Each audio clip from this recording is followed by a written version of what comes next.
Hello friends, how are you? Welcome to our YouTube channel Dhyan Commerce, the key of success. Please like, subscribe, share and press bell icon for notifications. Thank you. जय माता जी all dear student. ध्यान commerce के online lecture में आप सबका स्वागत है।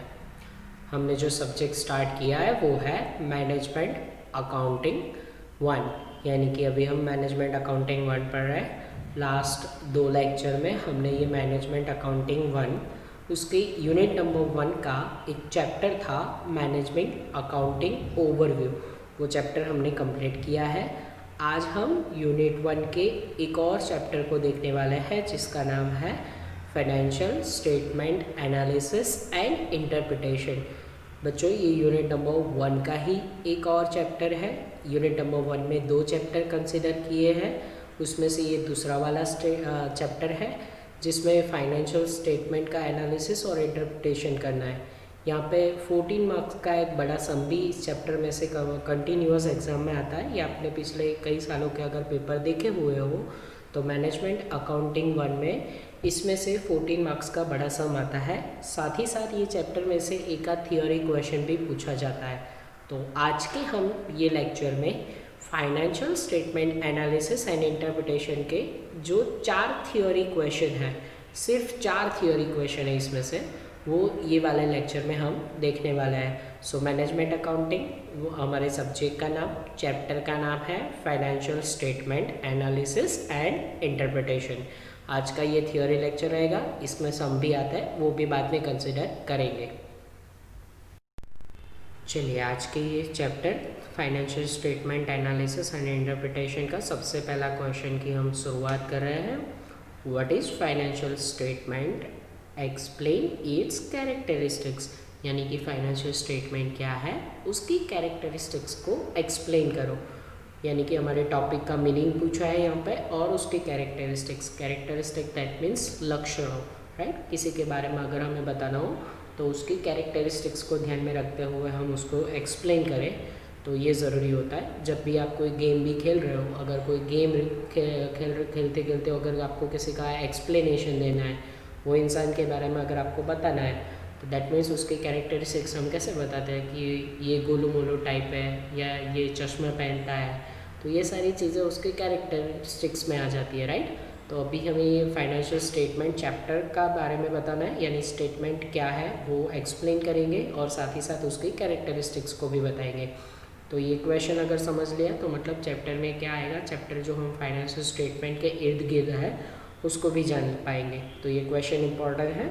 सबसे पहले हम देखने वाले हैं फाइनेंशियल स्टेटमेंट का meaning, right. The statement which indicates financial position of company at the end of financial year is known as financial statement। भाई फाइनेंशियल स्टेटमेंट क्या है, तो ऐसा स्टेटमेंट जो कंपनी की फाइनेंशियल पोजीशन दिखा रहा हो, कब, at the end of financial year, उसको बोलेंगे हम फाइनेंशियल स्टेटमेंट। जो भाई कंपनी की हर बार जो फाइनेंशियल ईयर होता है वो ख़त्म होने के बाद कंपनी की पोजीशन क्या है वो शो कर रहा है, तो ऐसे स्टेटमेंट को हम फाइनेंशियल स्टेटमेंट बोलेंगे। एग्जांपल जो आप ऑलरेडी जानते हो, for example trading account, PNL account, balance sheet and cash flow statement. यानी कि ट्रेडिंग अकाउंट, पीएनएल और बैलेंस शीट जो कंपनी के फाइनल अकाउंट कहे जाता है। नाउअडेज कैश फ्लो स्टेटमेंट भी उसका एक पार्ट है। तो ये इसको जो हम फाइनल अकाउंट बोलते हैं that is known as a financial statement, उसको फाइनेंशियल स्टेटमेंट कहा जाता है। क्लियर। फिर इसके बाद हम आगे बढ़ेंगे, उसकी कैरेक्टरिस्टिक्स को देखने वाले हैं, जिसमें से सबसे पहले कैरेक्टरिस्टिक देखेंगे वो है स्टेटमेंट।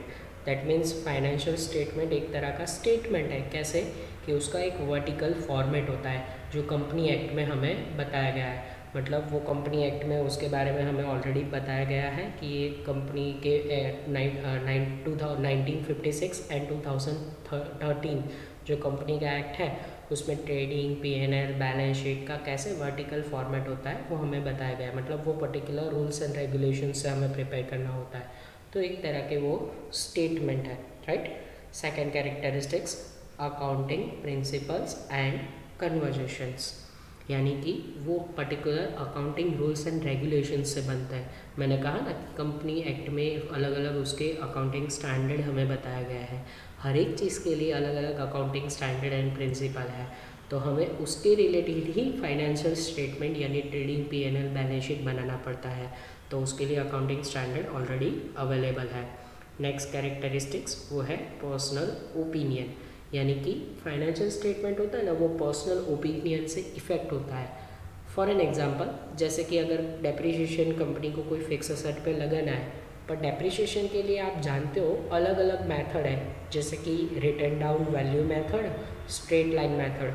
तो कंपनी कौन सी मेथड बनाना चाहती है, कौन सी मेथड फॉलो करना चाहती है, उसको पहले देखना पड़ता है। तो ये कौन डिसाइड करता है? कंपनी के बोर्ड ऑफ डायरेक्टर्स, यानी कि उसमें पर्सनल ओपिनियन आ गया कि कौन सी मेथड फॉलो करनी है, वो तो डायरेक्टर डिसाइड करता है। तो ये पर्सनल ओपिनियन का इफेक्ट होता है, ऐसा ज़रूरी नहीं कि हर कंपनी एक्ट को ही फॉलो किया जाता है। दूसरा एक एग्जांपल दे दूँ, जैसे कि स्टॉक वैल्यूएशन करना है, तो स्टॉक का फीफो लीफो वेटेड एवरेज बहुत सारी मेथड होती है, कौन सी मेथड अप्लाई करनी है वो डायरेक्टर डिसाइड करता है। तो दैट मीन्स वो पर्सनल ओपिनियन से इफेक्ट होता है, राइट। नेक्स्ट कैरेक्टरिस्टिक्स वो रहेगी बेस्ड ऑन रिकॉर्डेड फैक्ट्स। भाई वो क्या होता है, एक रिकॉर्डेड फैक्ट के बेस रहता है, जो ट्रांजेक्शन बिजनेस में हुए उसी को वो नोट डाउन करता है, कोई अलग से ट्रांजेक्शन की उस पर एंट्री नहीं होती। तो मतलब दैट मीन्स ट्रू होता है, जो ट्रांजेक्शन हुआ उसका जनरल एंट्री पास हुआ, उसका अकाउंट प्रिपेयर हुआ, तो दैट मीन्स वो एक फैक्ट जो होता है उसी के बेस रिकॉर्ड किया जाता है। तो ये भी एक उसके कैरेक्टरिस्टिक्स हो गई, राइट। बहुत ईजी कैरेक्टरिस्टिक्स है। नेक्स्ट कैरेक्टरिस्टिक्स पे जाएंगे, अकॉर्डिंग टू लॉ, यानी कि वो सब्जेक्ट के जो कायदे होते हैं, जो अकाउंटेंसी के रूल्स है, उसके बेस पे ही वो उसको लिखा जाता है। कोई सेपरेट लॉ उसके लिए बनाया नहीं गया है, जो कंपनी एक्ट में जो प्रोविजंस है उसी को कंपनी फॉलो करके ये अकाउंट्स प्रिपेयर करते हैं। तो दैट मीन्स उसकी एक और कैरेक्टरिस्टिक्स उसके रिलेटेड आ गई, एक्यूरेसी। तो उसका मतलब ये भी हुआ कि अगर पर्टिकुलर रूल्स एंड रेगुलेशन से लिखते हो तो उसमें एक्यूरेसी थोड़ी सी ज़्यादा होगी, मतलब उसमें गलती या मिस्टेक्स होने के चांसेस बहुत कम है, क्योंकि रूल्स है, फॉर्मेट है, सब कुछ तो आपके पास है। तो सीधा आपको अगर कंपनी के ट्रांजेक्शन की एंट्री करनी हो, जैसे कि टैली में इसके एंट्री करते हैं, फाइनेंशियल स्टेटमेंट नाउअडेज अगर प्रैक्टिकल देखा जाए तो वो टैली में प्रिपेयर होते हैं, कंप्यूटर बेस्ड होते हैं, तो उसमें एक्यूरेसी थोड़ी सी ज़्यादा रहेगी। हैंड रिटन लिखा हो, अपने आप कैलकुलेट किया हो तो उसमें गलती ज़्यादा रहती है, पर ये तो financial statement nowadays computer based है, तो उसमें एक्यूरेसी ज़्यादा होगी। नेक्स्ट कैरेक्टरिस्टिक्स वो है ऑब्जेक्ट्स, यानी कि वो उसका ऑब्जेक्टिव क्या है, ये फाइनेंशियल स्टेटमेंट क्यों बना रहे हो। देखो जनरली जब किसी को आंसर पूछा जाए तो वो लोग यही बताएंगे कि शेयर होल्डरों के लिए होता है, यानी कि शेयर होल्डरों को दिखाना पड़ता है कि कंपनी ने अपने पैसों का कहाँ यूज़ किया। पर इसके अलावा बहुत सारे अलग अलग ऑब्जेक्टिव भी होते हैं, जैसे कि टैक्स पर्पस, कंपनी को जितना टैक्स भरना है, गवर्नमेंट को शो करना है, उसके लिए वो लोग फाइनेंशियल स्टेटमेंट बनाता है। बैंक लोन लेनी है उसके लिए फाइनेंशियल स्टेटमेंट बनाता है। क्रेडिटर के पास से पैसे लेने उसके पास से क्रेडिट उसको गुड्स लेना है, हाँ क्रेडिटर हमें गुड्स प्रोवाइड कर रहा है क्रेडिट पे, तो उसके लिए भी फाइनेंशियल स्टेटमेंट प्रिपेयर होता है, राइट। फिर उसके बाद नेक्स्ट पॉइंट कैरेक्टरिस्टिक्स का रहेगा वो है मीनिंगफुल प्रेजेंटेशन। भाई यहाँ पे क्या होता है कि फाइनेंशियल स्टेटमेंट का एक प्रेजेंटेशन होता है, मैंने अभी बताया था आगे आपको कि उसका वर्टिकल फॉर्मेट अवेलेबल है, राइट। तो जो उसका यूज़र है उसको अच्छे से समझ पाए, जैसे कि अगर मैं कंपनी का शेयर होल्डर हूँ, मुझे फाइनेंशियल स्टेटमेंट समझ में आए, भाई कंपनी प्रॉफिट कर रही है, भाई कंपनी लॉस कर रही है, या कंपनी की पोजीशन ये है, मुझे समझ में आए, इसीलिए मैं उसको देख रहा हूँ, उसको पढ़ रहा हूँ। तो उसका प्रेजेंटेशन कैसा होना चाहिए, ईजी टू अंडरस्टैंड, भाई सबके समझ में आ जाना चाहिए।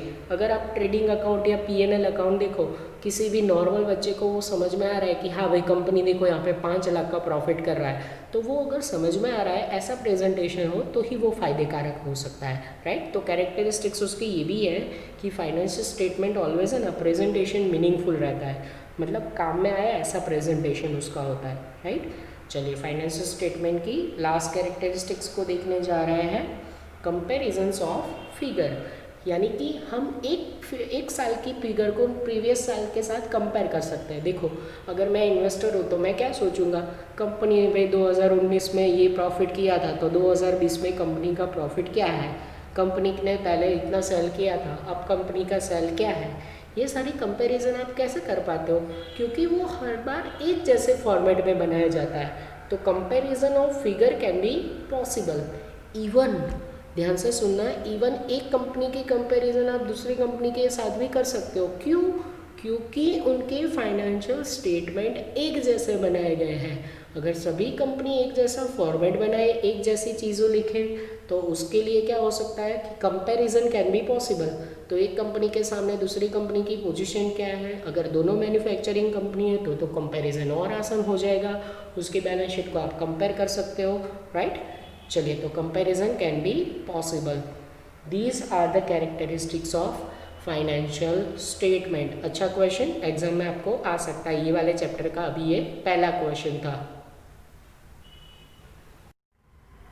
चलिए, अब हम एक और क्वेश्चन करेंगे यही चैप्टर में से, वो है state the objectives of preparing financial statement. भाई फाइनेंशियल स्टेटमेंट जो हमारा ये चैप्टर है, तो फाइनेंशियल स्टेटमेंट हमें क्यों बनाने पड़ेंगे, फाइनेंशियल स्टेटमेंट बनाना क्यों ज़रूरी है, कंपनी को उससे क्या लाभ होता है, विच आर द ऑब्जेक्टिव, यानी कि आपको ये ऑब्जेक्टिव एग्जाम में आ सकते हैं। बच्चों, ये चैप्टर में से एक ये क्वेश्चन, एक और लास्ट क्वेश्चन आएगा मैथड। वो दोनों question exam point of view अगर ये चैप्टर में से देखने जाओ तो मोस्ट IMP है। ये चैप्टर में सिर्फ 4 क्वेश्चन है, इसमें से ये दूसरा ऑब्जेक्टिव। चलिए, ऑब्जेक्टिव आपके लिए IMP क्वेश्चन। सबसे पहला ऑब्जेक्टिव देखते हैं कि फाइनेंशियल स्टेटमेंट क्यों बनाना चाहिए। तो आपको इमेज भी दिख रहा है, साथ में मैंने पॉइंट भी आपको कंसिडर किया है। इमेज आपको जो शो कर रहा है वही पॉइंट में लिखा गया है, to fulfil the provision of company law. भाई कंपनी के कायदे हैं, कानून है, यानी कंपनी जो एक्ट है बनाया है, 2 एक्ट है, आपको ये भी पता होना चाहिए, आगे ऑडिटिंग में भी आएगा। कंपनी एक्ट 1956 है, और नया एक्ट जो उसमें मॉडिफाइड किया हुआ है, चेंजेस किए हुए हैं 2013, यानी कंपनी का 1956 का और 2013 का एक्ट, उसमें भी ये बताया गया है कि हर एक जॉइंट स्टॉक कंपनी है उसको अपने फाइनल अकाउंट बनाना कंपलसरी है, ज़रूरी भी है। और वो कैसे बनाना है, उसका फॉर्मेट वगैरह सब कुछ अवेलेबल है वो कंपनी लॉ में, राइट। तो पहली ऑब्जेक्टिव है कि फाइनेंशियल स्टेटमेंट क्यों बनाना है, क्योंकि वहाँ पे कंपनी लॉ है कि कंपनी का कायदा है कि हर एक जॉइंट स्टॉक कंपनी को अपने फाइनल अकाउंट मेंटेन करने पड़ते हैं। शेयर होल्डरों के लिए वेरियस जो पार्टी है, जैसे कि शेयर होल्डर जो कंपनी के साथ जुड़े हुए हैं, डिबेंचर होल्डर है, क्रेडिटर है, गवर्नमेंट है, बैंक है, तो उन सभी के लिए ये कंपनी अपने फाइनल अकाउंट मेंटेन करती है under the company law. Simple objectives है, ये आपको बहुत ईजी लगेगा। नेक्स्ट जो ऑब्जेक्टिव है वो है to know the financial position. भाई financial position of the business अगर आपको पता करनी है कि बिजनेस की अभी सही में क्या पोजीशन चल रही है, असेट के सामने लायबिलिटी की पोजीशन यानी बैलेंस शीट, फिर आपको income statement that means P&L account और ट्रेडिंग अकाउंट कंबाइंड। तो इनकम स्टेटमेंट आपको शो करेगा कि कंपनी कितना प्रॉफिट कर रही है, कंपनी को लॉस हो रहा है, कंपनी की फाइनेंशियल रिजल्ट क्या है, तो वो जान सकते हो आप। कैश फ्लो स्टेटमेंट वो भी एक तरह का फाइनेंशियल स्टेटमेंट है।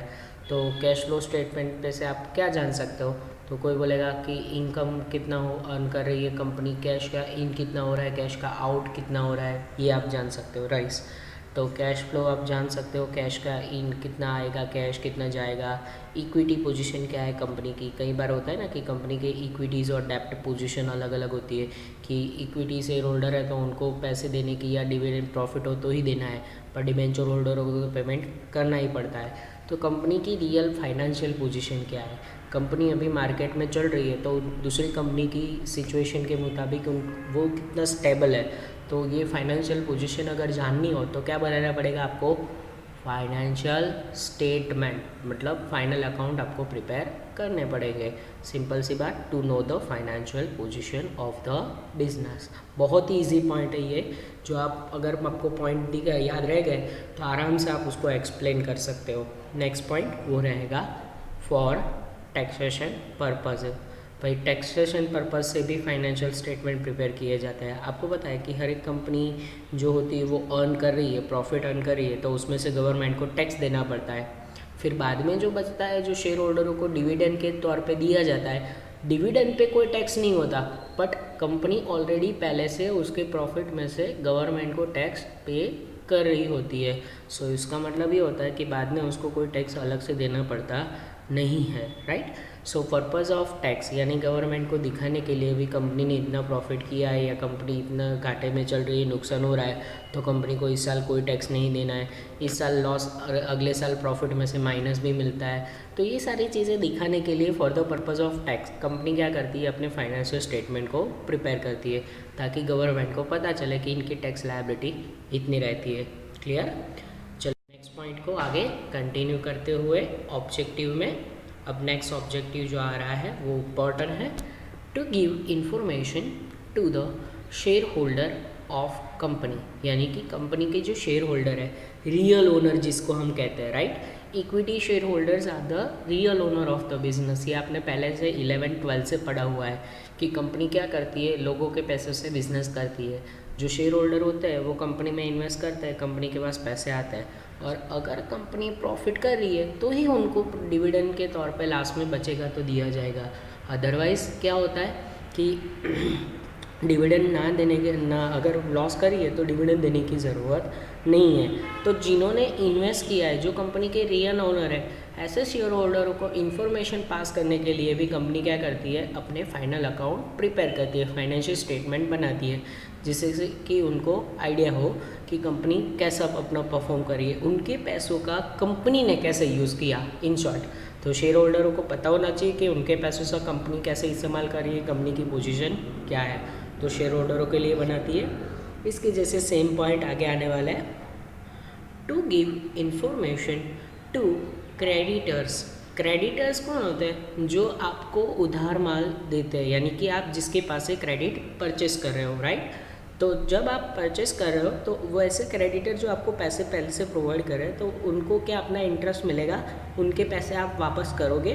तो ये सब जानने के लिए वो क्लब क्या करता है, फाइनेंशियल स्टेटमेंट का एनालिसिस करता है। तो क्रेडिटर के लिए भी आपको फाइनेंशियल स्टेटमेंट बनाना ज़रूरी है।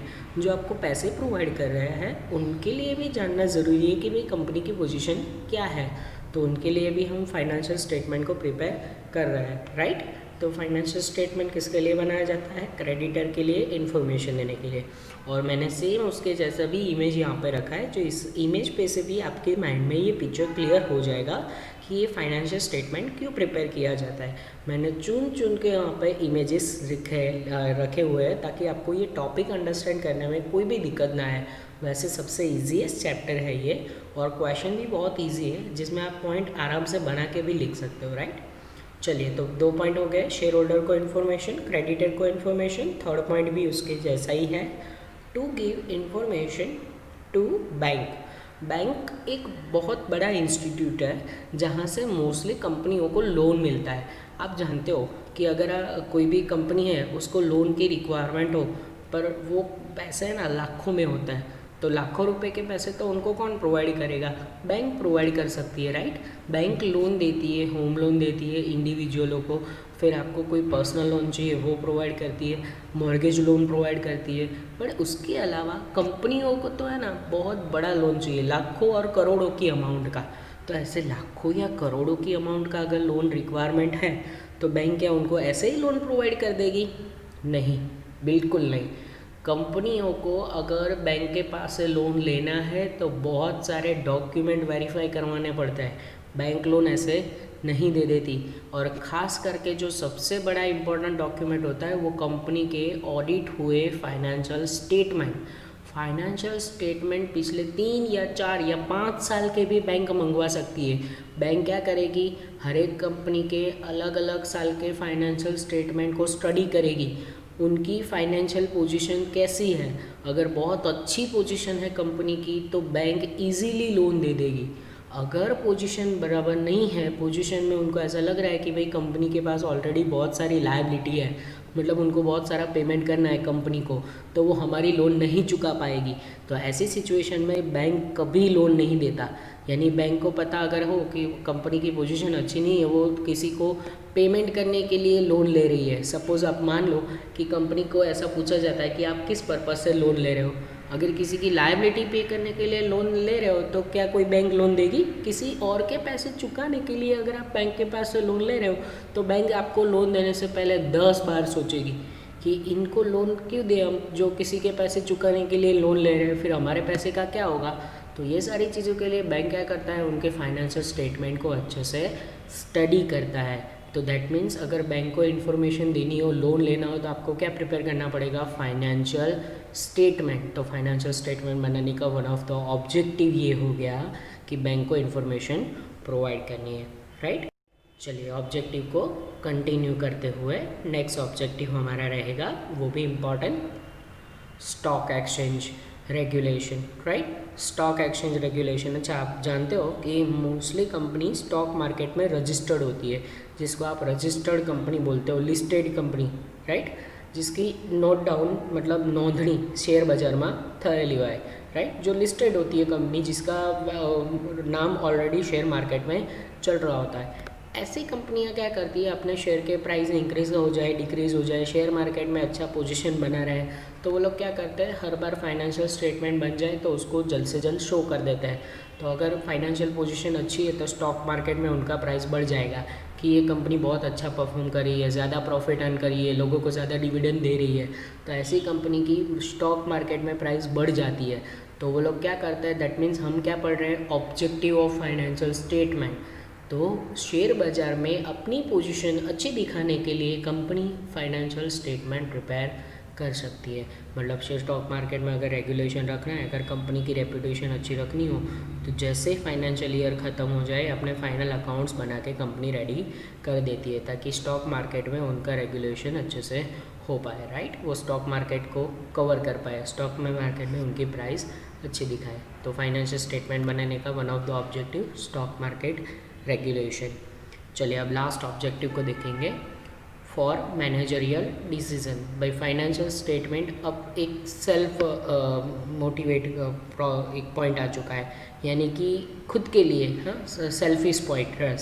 अब कंपनी क्या करती है कि बाहर के लोगों के लिए तो प्रिपेयर कर ही रही है, पर उनका एक खुद का भी गोल है कि कंपनी अगर फ्यूचर में अच्छे अच्छे डिसीजन लेना चाहती है, कि फ्यूचर में उनका प्लान क्या रहेगा, फ्यूचर पॉलिसी का क्या, तो वो जो उनके मैनेजरियल डिसीजन होता है, मतलब मैनेजमेंट को जो डिसीजन लेने होते हैं फ्यूचर के लिए, तो उसके लिए उनके पास बेस क्या रहता है, फाइनेंशियल स्टेटमेंट। भाई फाइनेंशियल स्टेटमेंट अगर अच्छे से प्रिपेयर किया हुआ है तो उसके ऊपर से फ्यूचर में जो डिसीजन लेने हैं उनके लिए हेल्पफुल रहेगा।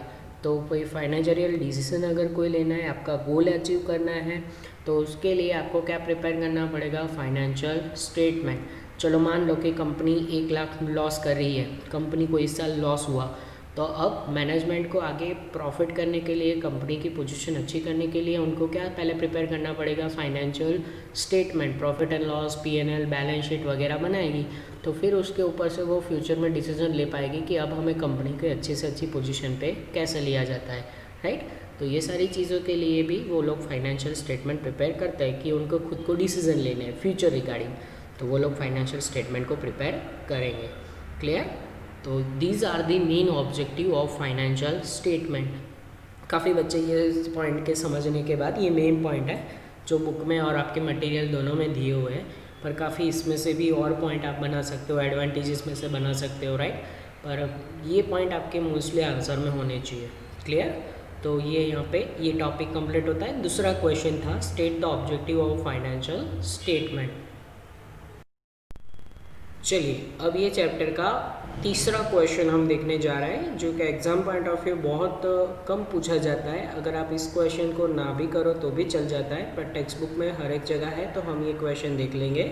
आप देख पा रहे हो, एक्सप्लेनेशन और limitation, explain the limitation of financial statement, यानी जो ये फाइनेंशियल स्टेटमेंट है उसको लिमिटेशन क्या है, उसके फ़ायदे तो बहुत सारे हैं, ऑब्जेक्टिव ही आप एडवांटेजेस में कवर कर सकते हो, पर स्टेटमेंट अगर बना रहे हो तो उसकी लिमिटेशन क्या है, क्यों ये स्टेटमेंट अगर ये इतना ज़रूरी भी नहीं है। तो ये एक्स्ट्रा क्वेश्चन है जो एग्ज़ाम में बहुत ही कम रेयर केसेस में पूछा गया है। ये चैप्टर में का कम IMP क्वेश्चन, हर एक क्वेश्चन IMP नहीं होता, हर बार नहीं आता, ये क्वेश्चन लगभग कभी नहीं पूछा गया है यूनिवर्सिटी में। चलिए अब देख लेते हैं फाइनेंशियल स्टेटमेंट की लिमिटेशन। सबसे पहले लिमिटेशन, लैक ऑफ एक्यूरेसी, भाई यहाँ पे क्या होता है कि हम कहते हैं कि फाइनेंशियल स्टेटमेंट ट्रू फैक्ट को लिखता है, यानी जो ट्रांजैक्शन होते हैं उसके एंट्री करते हैं, हम पोस्टिंग करते हैं, अकाउंट में लिखते हैं। बट यहाँ पे एक्यूरेसी कम होती है। किस वजह से? तो आप जब कोई भी डेटा लिखते हो तो उसमें आप जनरली प्रोविज़न बहुत सारे करते हो, जैसे कि बैड डेट प्रोविज़न है, बैड डेट आपने रिजर्व रखा है, टैक्स प्रोविज़न करते हो। पर क्या आप जो बैड डेट रखते हो, बैड डेट रिजर्व में जो आप पैसे जमा करते हो, पर उतना ही बैड डेट होगा ये फिक्स है? नो। तो कई चीज़ें क्या होती है, एजम्पशन पे चलता है, वो आप पहले से प्रोविज़न करके रखते हो, पर उतनी अमाउंट का ही आपको खर्चा हो, उतना ही बैड डेट हो, वो ज़रूरी नहीं है। तो दैट मीन्स फाइनेंशियल स्टेटमेंट एक उसमें एक्यूरेसी इतनी भी नहीं होती जितनी हम सोच रहे होते हैं कि भाई फाइनेंशियल स्टेटमेंट प्रॉफिट दिखा रहा है तो वही प्रॉफिट कंपनी को होता है, ऐसा ज़रूरी नहीं है। काफ़ी सारे प्रोविजंस आपने किए होते हैं। So we can say lack of accuracy in financial statement. चलिए सेकेंड लिमिटेशन देख लेते हैं। Limitation number 2, infinite amount of profit. जैसे कि मैंने अभी कहा कि जो हम प्रॉफिट दिखाते हैं वो कंपलसरी नहीं है कि उतना ही प्रॉफिट कंपनी को एक्चुअली हुआ हो। उसमें क्या होता है कि कई चीज़ें ऐसी होती है जिसको प्रॉफिट ज़्यादा दिखाने के लिए कंपनी के डायरेक्टर्स या कंपनी के मैनेजमेंट जो होते हैं उन्होंने कंपनी की पोजीशन अच्छी दिखाई हो। जैसे कि अगर बिज़नेस सेल करना हो तो कोई चीज़ों में गड़बड़ करके उन्होंने कंपनी का प्रॉफिट ज़्यादा दिखाया जिससे बिज़नेस की पोजीशन अच्छी दिखे और मार्केट में उनकी रेपुटेशन बढ़ जाए। कई बार ऐसा होता है कि जो टैक्स भरना होता है कंपनी को वो कम भरना पड़े, इसीलिए वो जानबूझ के प्रॉफिट कम दिखाते हैं। तो कहना ये चाहती है लिमिटेशन यहाँ पे फाइनेंशियल स्टेटमेंट की, जो प्रॉफिट होता है ना वो फिक्स नहीं होता। ऐसा ज़रूरी नहीं कि वही प्रॉफिट कंपनी को एक्चुअली में हुआ हो, उसमें घपला हो सकता है। दैट मीन्स प्रॉफिट गड़बड़ हो सकता है, कंपनी के डायरेक्टर ने जानबूझ के अकाउंट में मैनिपुलेशन किया हो कि प्रॉफिट ज़्यादा दिखाया कम दिखाया, ऐसा हो सकता है। राइट। चलिए नेक्स्ट लिमिटेशन वो है assets are not showing their true values. भाई ये बहुत ही अच्छी लिमिटेशन है, यानी कि ये पॉइंट आप कह सकते हो कि रियल लिमिटेशन है। यहाँ पे क्या होता है, असेट की मार्केट वैल्यू कभी नहीं दिखाते। वो लोग करते हैं बुक वैल्यू माइनस डेप्रिशिएशन। वो लोग बुक वैल्यू वैसे डेप्रिशिएशन लेस करके दिखाता है जो कंपनी के लॉ में बताया गया है। पर कंपनी की वही असेट की अगर करंट मार्केट प्राइस देखी जाए ना तो बहुत ज़्यादा होती है। मार्केट में उनकी असेट की वैल्यूएशन ज़्यादा होती है, पर बुक में कौन सी दिखाई जाती है, आफ्टर डेप्रिशिएशन। तो ये गलत है। फाइनेंशियल स्टेटमेंट में बनाने के जो रूल्स है उसमें असेट की कभी रियल वैल्यू शो नहीं की जाती। मार्केट वैल्यू कब देखते हो, जब आप गुडविल फाइंड आउट करते हो, शेयर प्राइस फाइंड आउट करते हो, तब इसकी मार्केट वैल्यू कंसिडर की जाती है। बट पहले क्या होता है, फाइनेंशियल स्टेटमेंट में दिखाने के लिए तो उसकी माइनस डेप्रिशिएशन के बाद वाली वैल्यू ही बताई जाती है, रिटर्न डाउन वैल्यू जिसे हम कहते हैं, आफ्टर डेप्रिशिएटेड वैल्यू। तो ये गलत है, मार्केट वैल्यू उसकी कभी शो नहीं होती। नेक्स्ट लिमिटेशन वो है इग्नोरेंस ऑफ अदर फैक्टर्स। ये बहुत अच्छी लिमिटेशन है, इसको ज़्यादातर बच्चे अच्छे तरीके से एक्सप्लेन नहीं कर पाते। फाइनेंशियल स्टेटमेंट में कुछ चीज़ें अदर फैक्टर जो होते हैं उसको नहीं बताया जाता।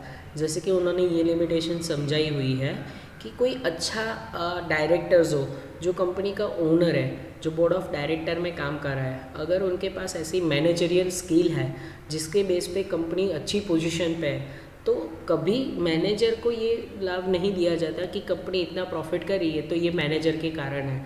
कहीं पे भी फाइनेंशियल स्टेटमेंट में मैनेजर दिखाया जा सकता है कि ये मैनेजरियल स्किल के कारण इतना प्रॉफिट हुआ है, कभी नहीं। तो मैनेजरियल स्किल उसमें कभी कंसिडर नहीं की जाती, अमाउंट ही दिखाई जाती है, फिगर में डेटा दिखाया जाता है। ये जो अदर फैक्टर है, यानी कि कंपनी के बोर्ड ऑफ डायरेक्टर की एफिशिएंसी है, उन्होंने बहुत एफिशिएंटली काम किया है, वो कभी फाइनेंशियल स्टेटमेंट में शो नहीं होता कि किसी पर्सन के कारण कंपनी इतनी अच्छी पोजीशन पे है। तो यहाँ पे क्या होता है, अदर फैक्टर का इग्नोरेंस होता है कि वो लोग ये सारे फैक्टर कंसिडर नहीं कर पाते। नेक्स्ट लिमिटेशन वो है इंडिविजुअल ओपिनियन। सीधी सी बात है, यहाँ पे कंपनी क्या करती है कि अपने खुद के बेसिस पे डिसीजन लेती है। जैसे कि मैंने आगे बताया था, डेप्रिशिएशन के लिए कौन सी मेथड यूज़ करनी है, रिटर्न डाउन वैल्यू या स्ट्रेट लाइन मेथड, वो डायरेक्टर डिसाइड करता है। तो दैट मीन्स उसकी लिमिटेशन ये हुई कि वो लोग खुद डिसीजन लेते हैं कि कौन सी मेथड अप्लाई करनी है। तो ये इंडिविजुअल ओपिनियन हुआ, वो लिमिटेशन है कि वो लोग खुद डिसाइड करता है। Next limitation, all liabilities are not presented. सीधी सी बात है, कुछ लायबिलिटी ऐसी होती है जो आप कभी फाइनेंशियल स्टेटमेंट में नहीं दिखाते। फॉर एन एग्जांपल, एम्प्लॉयज़ का अगर ग्रेजुएटी आप दे रहे हो at the end of his services, तो जब वो रिटायर हो उसको ग्रेजुएटी प्रोवाइड की जाती है, तो वो कभी आप लायबिलिटी साइड शो नहीं करते। तो ये एक तरह की आपकी बिगेस्ट लायबिलिटी है कि जब एम्प्लॉय रिटायर हो रहा है तो उनको इतने पैसे देने हैं, वो आप कभी शो नहीं करते। These are the limitation. Next limitation, requirement of parties. वही काफ़ी सारी पार्टीज़ ऐसी है जो उनकी रिक्वायरमेंट को आप ध्यान में रखते हुए कभी स्टेटमेंट नहीं बनाते, सिर्फ शेयर होल्डरों के लिए प्रिपेयर करते हो। जैसे कि क्रेडिटर है, क्रेडिटर है, बैंक है, फिर आपके जो डिबेंचर होल्डर है, आप उनको ध्यान में रखते हुए कभी स्टेटमेंट नहीं बनाते।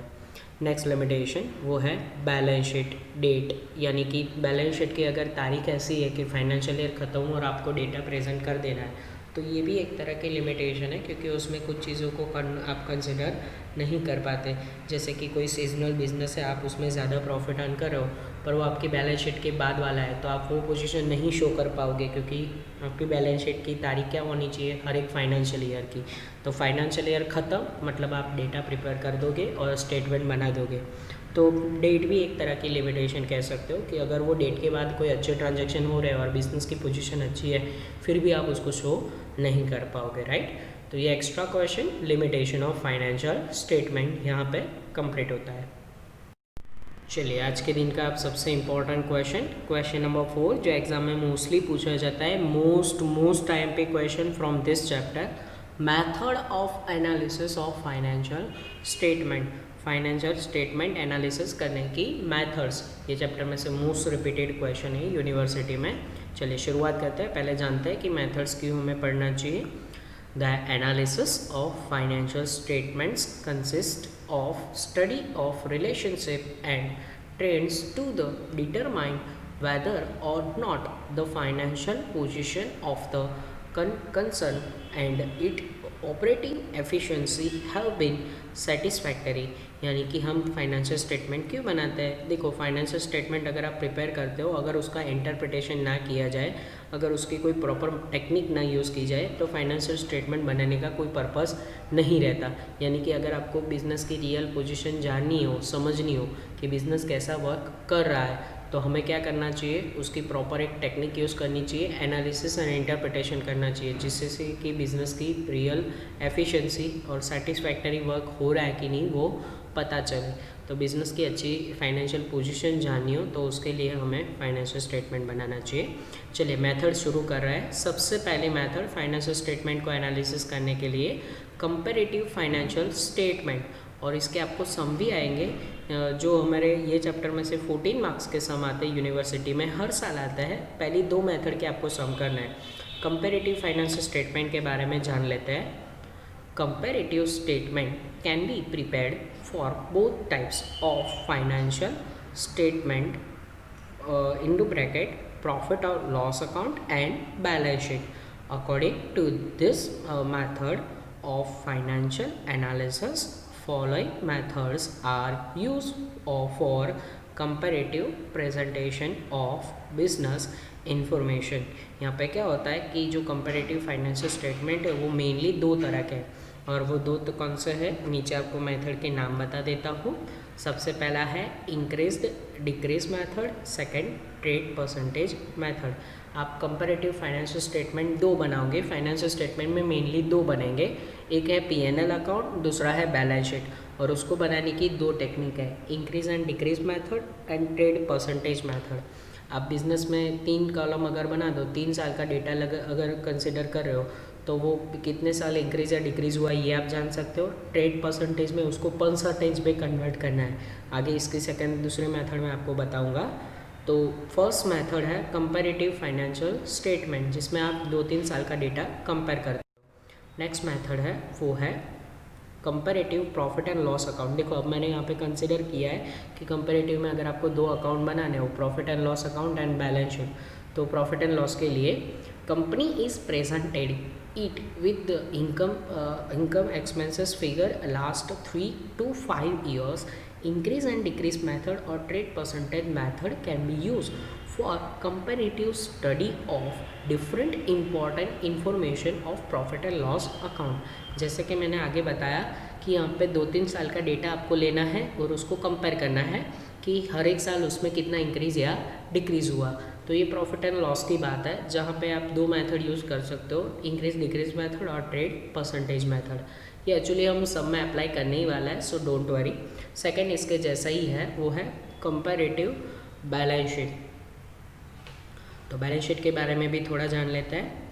The comparative balance sheet shows the effect of operations on the assets and liabilities. For example, change in the financial position during the current contained period of under the consideration.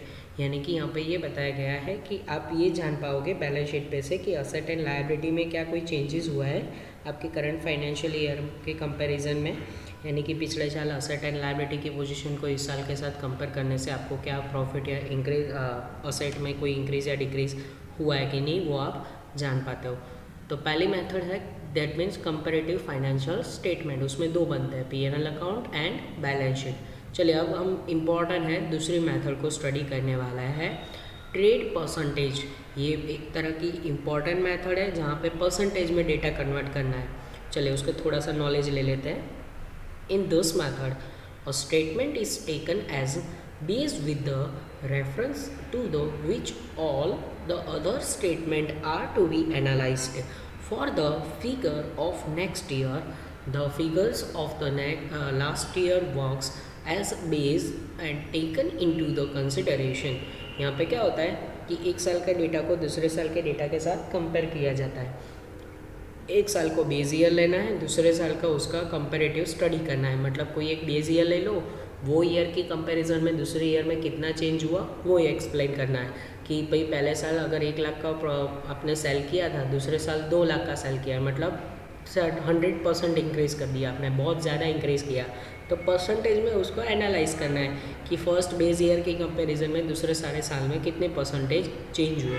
तो बहुत easy method, कोई भी छोटे बच्चों को भी अगर आप सिखाओ तो भी ये मेथड इजीली वो कर पाएगा, क्योंकि इसमें परसेंटेज में आपको सिर्फ कन्वर्ट करना है डेटा। तो ईजीएस्ट मेथड। चलिए नेक्स्ट मेथड के बारे में जानेंगे, method number 3, common size statement. इसको थोड़ा सा देखेंगे। Common size statement are prepared for the balance sheet and profit and loss account. For that we can take certain decision of process and economical condition of business. It is useful in comparison of situation of two companies. यानी कि आप common size statement कब बनाते हो, जब आप एक से ज़्यादा कंपनी का आप कंपैरिजन करना चाहते हो कि आपको डिसीजन लेना है कि आपकी इकोनॉमिकल कंडीशन कैसी है, प्रॉफिट एंड लॉस कैसा है। तो आप एक जैसे 2-3 साल के डेटा अगर आप कंसिडर करो तो उसको कॉमन साइज परसेंटेज टेबल बोला जाता है। यानी कि आप दो कंपनी की सिचुएशन को कंपेयर कर रहे हो, राइट। तो कुछ डिसीजन लेने, इकोनॉमिकल डिसीजन लेने, तो ये मेथड ज़्यादा यूज़फुल है। नेक्स्ट आने वाली मेथड वो हमारे चैप्टर्स भी है मैनेजमेंट अकाउंट के, statement showing changes in working capital. Working capital का मीनिंग हमें जानना पड़ेगा। टू डिसीजंस और स्टडी द इंक्रीज और decrease in working capital over two period of time, the presentation of a statement of changes in the working capital is also very useful. यानी कि यहाँ पे ये बताया गया है कि आपकी जो वर्किंग कैपिटल है, total assets minus total liability, यानी सॉरी वर्किंग कैपिटल का मीनिंग होता है current asset minus current liability. तो आप जो आपकी करंट पोजीशन है उसको दिखा रहा है कि आपके पास पैसे कितने हैं जो आप यूज़ कर सकते हो बिजनेस में, तो उसको बोला जाता है वर्किंग कैपिटल। तो वर्किंग कैपिटल जानने के लिए भी आप इस तरह के एनालिसिस टेक्निक यूज़ कर सकते हो जो आपकी वर्किंग कैपिटल को दिखा रहा है, राइट। तो वर्किंग कैपिटल की मेथड है। Number 5, statement showing fund flow analysis. Fund flow आप जानते हो कि कितना इन्वेस्ट किया है फंड और कहाँ इन्वेस्ट किया है, उसके रिगार्डिंग आपको इन्फॉर्मेशन देगा। चलिए देख लेते हैं थोड़ा सा 2 line. Fund flow statement is very helpful in the planning intermediate and the long term financing. It is an important tool of working capital analysis. By this we can evaluating the past activities and the judging the company's ability. यानी कि यहाँ पे क्या होता है, company की अगर ability आपको जाननी है कि कंपनी ने कितने पैसे जनरेट किए, लॉन्ग टर्म प्लानिंग कैसा किया, वो फंड उन्होंने कहाँ इन्वेस्ट किया, उससे उनको कितना फ़ायदा हुआ, तो पास्ट एक्टिविटी को इवैल्यूएशन करने के लिए ये टेक्निक, ये मेथड वेरी इंपॉर्टेंट। कि स्टेटमेंट क्या बताएगा आपको, फंड फ्लो एनालिसिस, कि आपने कितना फंड कहाँ यूटिलाइज़ किया, कैसे उसके में से आपने पैसे जनरेट किए, तो ये भी आपकी एक इम्पॉर्टेंट टेक्निक है। नंबर 6 पे जा रहे हैं हम, statement showing cash flow analysis. ये हमारा मैनेजमेंट का यूनिट नंबर 3 है कि आपको कैश फ्लो एनालिसिस करना है, कैश कहाँ से इन हुआ और आउट कितना हुआ हर एक एक्टिविटी में से। चलिए देख लेते हैं। It helps the management in understanding the past behaviour of cash cycle and in the controlling the use of cash in future. Cash flow statement is a useful technique of historical financial analysis. भाई past में कितना cash आपके पास इन हुआ, कितना out हुआ, past behaviour कैसा है, आपके पास कैश कितना था, अब कितना बचेगा, तो ये कैश फ्लो स्टेटमेंट आपको उसका एनालिसिस करके दे रहा है। तो मतलब ये वन ऑफ द मेथड है, statement showing cash flow analysis. Cash flow का आपको एनालिसिस वो करके दे रहा है। चलिए अब नेक्स्ट लास्ट 2 मेथड ही है, उसमें 7 नंबर की method, analysis of accounting ratios. ये यूनिट नंबर 2 है हमारा मैनेजमेंट का। Ratio analysis is an important and useful technique to check the open of the efficiency and working capital is being used in enterprise. Ratio can be classified as a profitability ratio, liquidity ratio, activity ratio and leverage ratios. यहाँ पे हमें ये बताया गया है कि ratio analysis एक important technique है जहाँ पे फाइनेंशियल स्टेटमेंट की 2 चीज़ों के बीच का रेशियो निकाला जाता है और उससे हमें पता चलता है कि भाई कंपनी की पोजीशन कैसी है, उस किस तरह के रेशियो होते हैं, प्रॉफिटेबिलिटी रेशियो होते हैं, लिक्विडिटी रेशियो होते हैं, एक्टिविटीज़ रेशियो होते हैं, लिवरेज रेशियो होते हैं, राइट। चलिए नंबर 8, वैल्यू एडेड स्टेटमेंट, यानी कि अगर आप रॉ मटेरियल को फिनिशिंग गुड्स में कन्वर्ट कर रहे हो तो उसमें आपने अपना कितना वैल्यू एडिशन किया, जहाँ पे आपने रॉ मटेरियल ख़रीदा था उसको कन्वर्ट करके आपने उसको बेचा, तो उन दोनों के बीच की डिफरेंस को बोला जाता है वैल्यू एडिशन। देख लेते हैं इसको भी। In manufacturing business the company purchases raw material from outside and through the manufacturing process the converts them into finishing production and thus adds to the value। यहाँ पर क्या होता है कि कंपनी रॉ मटेरियल आउटसाइड से purchase कर रही है, उस रॉ मटेरियल पे पूरा प्रोसेस किया जाता है और उस प्रोसेस में से आपको फिनिशिंग गुड्स मिलता है। तो जब आप फिनिशिंग गुड्स को सेल करते हो तो वो ज़्यादा प्राइस पे बेचते हो, तो जो प्राइस आपने बेचा है और जो प्राइस से आपने रॉ मटेरियल ख़रीदा था उन दोनों के बीच का डिफरेंस आपका वैल्यू एडिशन है। मतलब आपने बहुत ही सस्ती चीज़ को, रॉ मटेरियल को फिनिशिंग गुड्स बना के उसकी वैल्यू में क्या किया, इंक्रीज़ किया, तो उसको बोला जाता है वैल्यू एडिशन, राइट। चलिए नेक्स्ट एंड लास्ट मेथड है, अभी भी एक और है, ब्रेक इवन एनालिसिस। चलिए उसको भी देख लेते हैं। Break even that means no profit no loss. Break even means profit showing that income and expenses will be equally by making sale of some units. By this analysis, management can take important business decisions regarding control on expenses and how much to reduce और increase in production etcetera.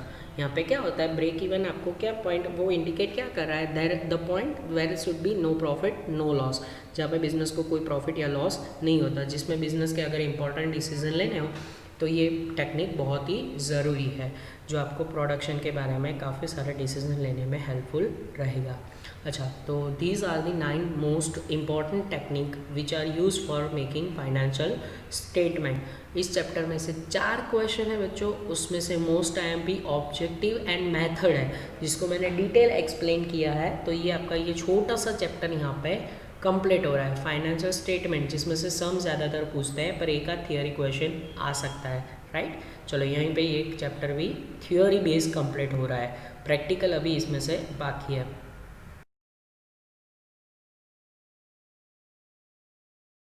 Please like, subscribe, share and press bell icon for notifications.